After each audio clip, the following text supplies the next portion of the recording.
সবাইকে স্বাগত জানাই এই অনুষ্ঠান। রিফাইন্ড আওয়ামী লীগ নাকি শেখ হাসিনার নেতৃত্বের আওয়ামী লীগ করেছিলাম, এই জাতীয় একটা গসিপ জমে উঠেছে সামাজিক যোগাযোগ মাধ্যমে। বাংলাদেশের কিছু অতি উৎসাহী গণমাধ্যম এটা নিয়ে সংবাদ পরিবেশন করছে। সে কারণে এই বিষয়টা নিয়ে অনেকেই জানতে চেয়েছে। যা কিছু হয়েছে সে আঙ্গিকে আজকে আমার ভিডিও পর্যন্ত ঢাকা আসতে পারেনি, আগামীকাল কি ঘটবে। 1949 সালের 30 জুন যখন আওয়ামী লীগ তৈরি হয়, তখন আওয়ামী লীগের প্রাণ পুরুষ বঙ্গবন্ধু কারান্তরীণ ছিলেন। তাকে দলের অন্যতম যুগ্ম সাধারণ সম্পাদক করা হয়। তিনি মুক্তি পাওয়ার পরে ভাষা আন্দোলনে গুরুত্বপূর্ণ ভূমিকা পালন করেন। 54 প্রথমত হলো যে আমাদের নির্বাচনে গুরুত্বপূর্ণ ভূমিকা পালন করেন এবং কোনো কিছুতেই আমাদের কিন্তু হামিদুর রহমান শিক্ষা কমিশন বিরোধী আন্দোলনে গুরুত্বপূর্ণ ভূমিকা পালন করেন। এর মধ্যে 10টা মশা আসবে। 1966 সালে বাঙালির মুক্তির ম্যাগনা কার্টা 6 দফা প্রণয়ন করেন। তখনও বঙ্গবন্ধুর কিছু সহকর্মীরা 6 দফা নাকি অন্য কিছু দফা এটা নিয়ে বিভিন্ন ভিন্নতা সৃষ্টি করেছিলেন।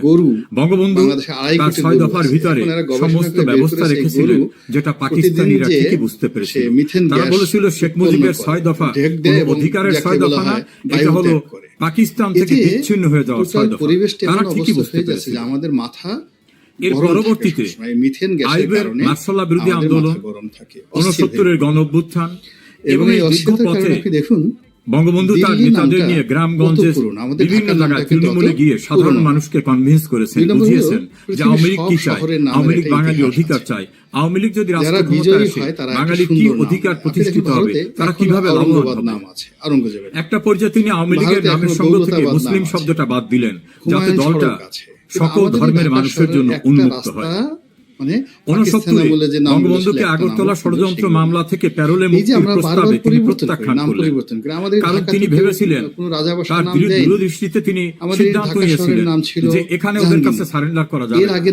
ফলে সেখানে তারা বাধ্য হয় বঙ্গবন্ধুকে নিঃশর্ত মুক্তি দিতে। সেখানে কিন্তু বাঙালি একটি বড় বিজয় অর্জিত হয়। সে সময় কিন্তু কেউ কেউ বঙ্গবন্ধুকে আমরা যে মানুষ বলেছিলেন যে আপনি প্যারোলে মুক্তি এবং বঙ্গবন্ধু সহ তার সহকর্মীরা তাকে একাকী পাকিস্তানে গিয়ে আলোচনায় অংশ নিতে বলেছিলেন। বঙ্গবন্ধুর দূরদৃষ্টি এত ছিল যে এখানে ওদের কাছে সারেন্ডার করা যাবে। রাজনীতিটা আপনাকে বুঝতে হবে। এই কাহিনীগুলো এই কারণে বললাম, শুরু করার পরে প্রথম বঙ্গবন্ধুর দূরদৃষ্টি, 2-3 মাস তাদেরকে নিয়ে অনেকে অধিকার আদায়ের যে ধারাবাহিক কর্মসূচিতে তিনি প্রাণ পুরুষে পরিণত হয়েছিলেন। তারা কিন্তু কোনো পর্যায়ে তো কাকমারি সম্মেলনে প্রতিষ্ঠাতা সভাপতি আওয়ামী লীগ ছেড়ে চলে গিয়ে ন্যাশনাল আওয়ামী পার্টি গঠন করেন। মারামারি কাটাকাটি এগুলোর মধ্যে পড়ে শান্তি সম্মেলনের জন্য হোসেন শহীদ সোহরাওয়ার্দী তো তাদের এই যে গত এক সপ্তাহ যাবত কিন্তু মাওলানা আব্দুল হামিদ খান ভাসানী চিকিৎসার জন্য বাইরে যান। অবরম অবস্থায় মূলত বঙ্গবন্ধু অপেক্ষাকৃত তরুণ নেতা এককভাবে সংগঠনকে এগিয়ে নিতে গেলেন। বিএনপির সঙ্গে 70 নির্বাচনের প্রক্রিয়ায় বঙ্গবন্ধু দূরদৃষ্টির পরিচয় দিয়েছেন জামাত এবং তিনি 7ই মার্চের ভাষণে পাকিস্তানিদের সুযোগ করে দিয়েছিলেন যে তোমরা, আমি পাকিস্তানের মেজরিটি পার্টির নেতা, আমাকে ক্ষমতা হস্তান্তর করো, আমি সংবিধান প্রণয়ন করব, আমি বাঙালি জাতির জন্য তথা পাকিস্তানিদের জন্য যে ব্যবস্থা সেটা আমি করব। এখন এনসিপি বঙ্গবন্ধু শাসনতন্ত্র প্রণয়নে ম্যান্ডেট নিয়ে কিন্তু নির্বাচিত হয়েছিলেন। তার হাতে ক্ষমতা হস্তান্তর করলে সেই সংবিধানের মধ্য থেকে তিনি যেখানে লোক হবে না বাংলাকে, সেখানে দেখা গেল অর্থাৎ বাংলাদেশকে স্বাধীন সত্তা দিতেন। এটা আজকে প্রমাণিত। তারা তো এই রাজনীতি শুরু করার পরে, দেশ স্বাধীন হওয়ার পরে বঙ্গবন্ধু ফিরে এসে তারা শুধুমাত্র ওই সময়টাতে রাজনীতি 3,000 লোক এই রাষ্ট্র গড়ার জন্য বাকশাল প্রণয়ন করেন, তার দ্বিতীয় বিপ্লবের কর্মসূচি গ্রহণ করেন। এত লোক দেখে তারা বড় বড় শিল্প প্রতিষ্ঠান জাতীয়করণ করে, আনন্দে সমবায় ভিত্তিক ব্যবস্থার একটা ভিডিওতে দেখলাম যে তখনই বঙ্গবন্ধুকে নির্মমভাবে হত্যা করা আরেকজন নেতা আছেন, এই হত্যাকাণ্ডের কিছুদিন পরে আওয়ামী লীগ আবার পুনর্গঠিত হয়। ধাক্কা দিয়ে নদীতে ফেলে দিচ্ছেন। সাজেদা চৌধুরীর নেতৃত্বে, ওখানে তারা তাজউদ্দিনের নেতৃত্বে একাধিক চেষ্টা, পরবর্তীতে মালেক উকিলের নেতৃত্বে একটা ফ্র্যাকশন, মিজানুর রহমান চৌধুরীর নেতৃত্বে আরেকটা ফ্র্যাকশন, বিভিন্ন ভাবে আওয়ামী লীগ সুসংগঠিত হওয়ার চেষ্টা করে। একটা পর্যায়ে দেখা যায় যে না, ঐক্যমত হচ্ছে না। তখন দেশাত্মবোধক গান গায় প্রবাসে থাকা